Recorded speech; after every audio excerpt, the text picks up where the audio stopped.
In this video, I'm going to show you how you can easily archive highlights on Instagram. Be sure to watch the video to the very end so you don't make any mistakes, and of course do not forget to like this video and subscribe to my channel. Thanks guys.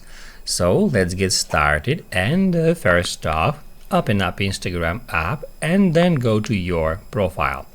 That's where you can easily find Instagram highlights. Highlights are basically just grouped old archived stories on your profile page. You can get into any highlight and then you can switch between your stories, old stories in that highlight, and so there is no way actually to archive them, but we can just delete them from our profile.